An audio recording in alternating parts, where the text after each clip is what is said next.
Picture this. The phone rings. There's an emergency, flooding perhaps, or maybe conflict has broken out nearby. In emergencies, support can come from different places. Most often, it comes from others affected by the disaster.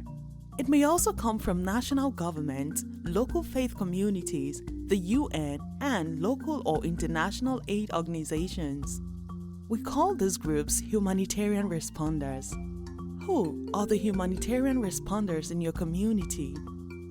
The global humanitarian system, which grew out of human rights declarations and laws, has historically prioritized international humanitarian actors. Local humanitarian responders have been largely overlooked and excluded from decision-making and funding allocations.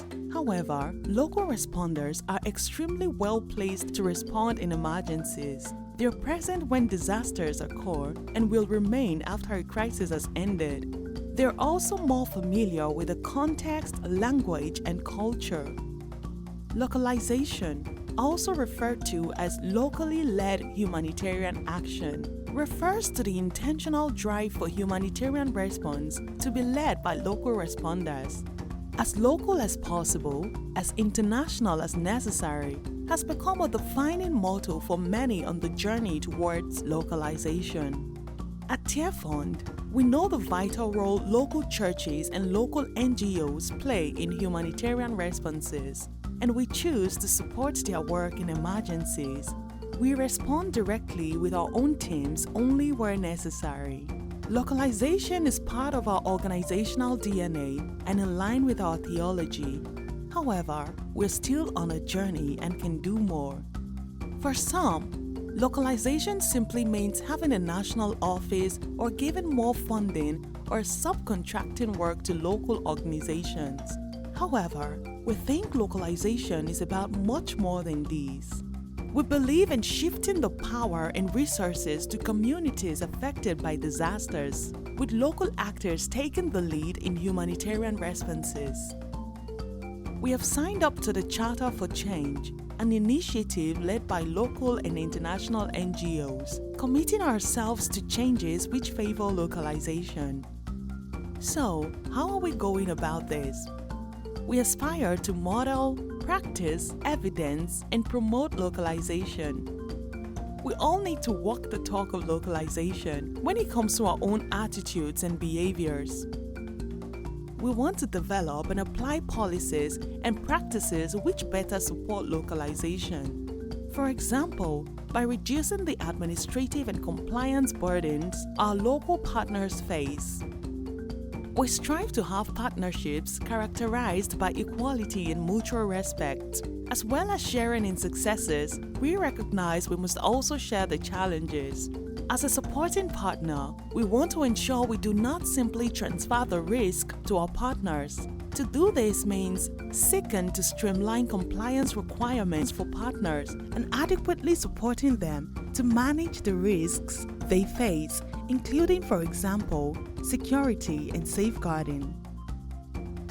Fair and equitable funding is critical to localization. We aim to provide flexible multi-year funding, which supports our partners at main cost, allowing them to invest in their own organizations and fulfill a duty of care for their staff. Localization means that we, an INGO, carefully think about the role we play in emergency responses. We seek to become better accompaniers, supporters, advocates, and connectors. We learn from our partners' expertise and experience, and we support and resource humanitarian capacity sharing and learning initiatives. We believe projects should be locally designed and led. Therefore, we want to ensure partners have the information, support, and resources they need in order for this to happen. We constantly seek to improve. We learn from our partners and the communities we work with, and we share our learning with them. We also actively engage with and support research on localization in order to identify both good practice and barriers. We promote the work of our local partners through our advocacy and media work to ensure they're recognized for the invaluable role they play.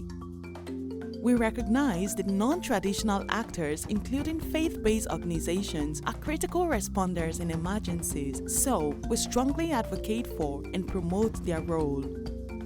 So, this is our goal: model, practice, evidence, and promote. However, we recognize that much more needs to be done. Here are some questions we at Tearfund want to ask ourselves. To what extent is localization happening in my country or context? Where do I see needs, gaps, and barriers to localization? Who can I join with to advocate for change? Are there areas of my work where the power needs to shift to local actors? What can you do to make sure that when the next emergency happens, local responders are better supported to lead? Together, we can do more to support localization. Find out more using the links in the description.